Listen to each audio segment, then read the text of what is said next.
enough acidity that would make me want to drink some more and eat some more. And I think they've really upped the quality. Hi everyone, welcome back to Makan and Wine, and as usual, it's me, Lionel Lau, the founder of dineout.com and your resident wine and spirits expert. Thanks for joining us here, and as you know, on Makan and Wine, we're always exploring wines to try and match them with our local Malaysian food. And the next dish that we're going to work on today is Kuala Lumpur Hokkien Mee. This could be called a local regional dish because if you go to Johor or Singapore and you order Hokkien Mee, you get something totally different. You go to Penang and order Hokkien Mee, you get totally different. And this is almost available only exclusively in Kuala Lumpur in the past. But now you get it elsewhere as well, but they refer to it as KL Hokkien Mee, or as the Cantonese, some of them will call it Tai Lok Mee, literally meaning big thick noodle. As you can see, it's a dark noodle, fried and then sort of braised in a thick dark soy sauce with some shrimp, some pork crouton, some pork slices, etc.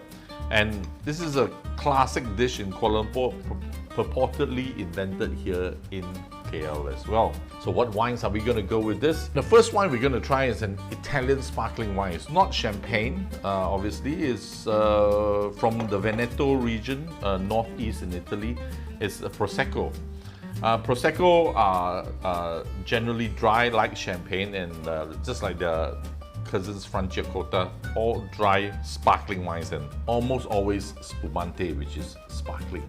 They do have some semi-sparkling frizzante, but this is a spumante. And this is from an area called Valdo Biendene. It's a UNESCO heritage site, famous for, awarded because of its history in making Prosecco wine. One key difference in Prosecco production, apart from the fact that they use various types of grapes, including Pinot Blanco, Pinot Grigio, sometimes Chardonnay, and a lot of indigenous grapes as well, is that they do the second fermentation instead of in the bottle like the Champenois do.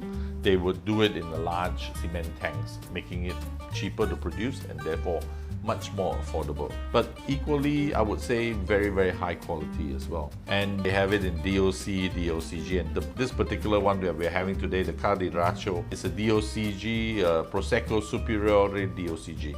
So, as usual, we will be using our short swizzle glasses, and from the Vivid range in particular, because I like this range as they promote wine styles. You can choose and select the glasses by wine style rather than by the grape itself, making it far more flexible. You can have red and whites in the same glass as long as the style is similar. So this is fruity and delicate, this particular glass. So let's try the wine. You can see the nice mousse. I always get sort of bubble gum. More! No! See you later! With white flowers for sure, but bubble gum always comes through for me. Some honey, light fresh honey. Very nice on the nose. You don't really have to agitate the glass like you would do otherwise because the bubbles drive up the aromas. So let's taste the wine first.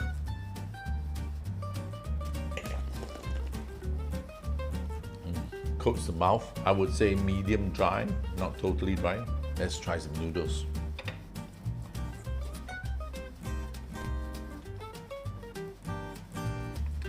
Very good. Cleanses the mouth, not harsh, not aggressive, but actually very, very comforting.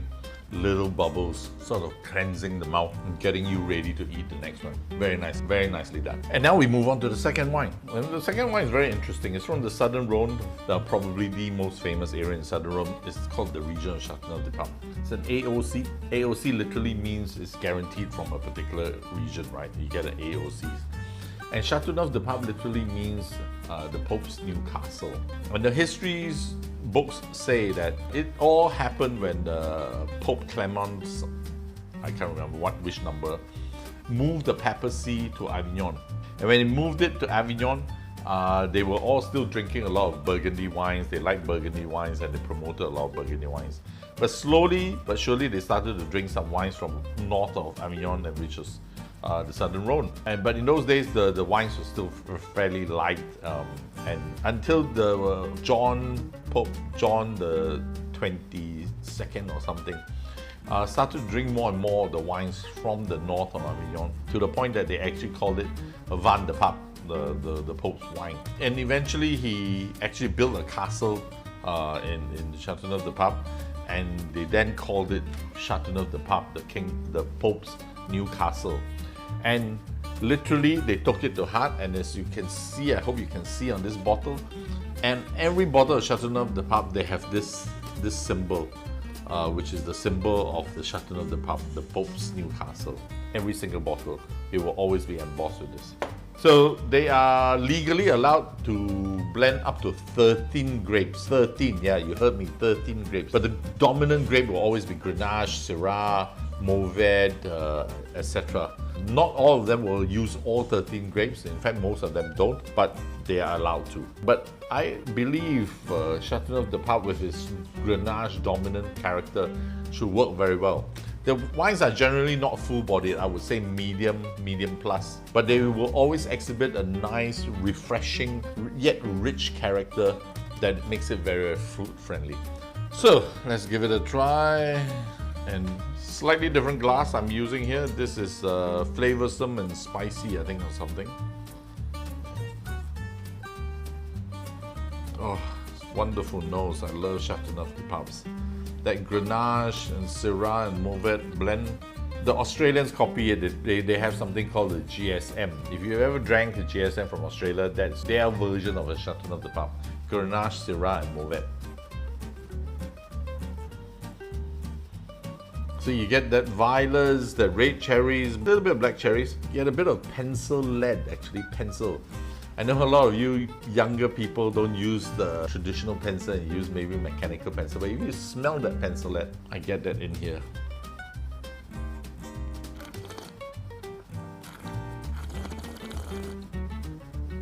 Oh, lovely, lovely. Medium plus body, those cherries exploding in my mouth, a little bit of pepper. You get some nice soft tannins. You get tannins, you know, tannins are what makes your lips sort of pucker, but not harsh. Nice.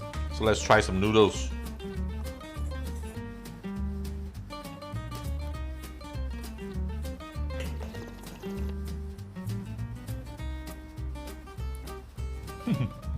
Very interesting. I taste Chinese herbs. Tong Guai Yin. That's one very obvious one. I can't pick out the rest, but definitely Chinese herbs. It's almost like drinking a Chinese herbal tea and without sugar. You get that. It's not an unpleasant flavor. I don't know how you describe it in English, to be frank. In Cantonese, they would say kam kam. You know, you get that sort of. It's sort of puckering, but at the same time, almost refreshing. Very weird. You get the dry herbs going on. Very interesting, very, very in a nice way. Very, very good. There you have it. If you ask me to really choose who's the winner, a bit tough. I expected this to do well. It did exactly what I expected it to do. The Prosecco was excellent because I felt champagne can be a little bit more aggressive in its effervescence and its acidity, which sometimes is not so enjoyable. This one was perfect. It just cleansed the palate, nothing aggressive whatsoever. Available on dineout.com, of course, and it's only 146 ringgit. Great buy, very, very enjoyable, and like I say, totally different than the champagne, but very good nonetheless, right? But if I really had, and I suppose I do have to choose a winner, I'm going to give it to the Châteauneuf-du-Pape. Maybe it's because I'm biased, I love Châteauneuf-du-Papes, but it really surprised me. I didn't expect it at all. That Chinese herb flavors coming out in a very, very pleasant way, and enough acidity that would make me want to drink some more and eat some more. And a little bit pricier, of course, than the Prosecco. This is a Châteauneuf-du-Pape.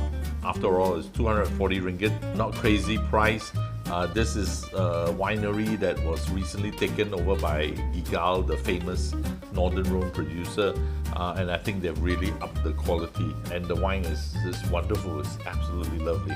And so again, of course, available on dineout.com. Go get it. If you've never tried Châteauneuf-du-Pape, great one to try. If you have, you should try this too. it is an excellent choice. Thank you very much, and as usual, please comment, like, share, let us know if you have any suggestions of wines that you think will work better with this dish, or any dish that you think we should try. We'll be happy to do that. So till then, I'll see you again. Bye-bye.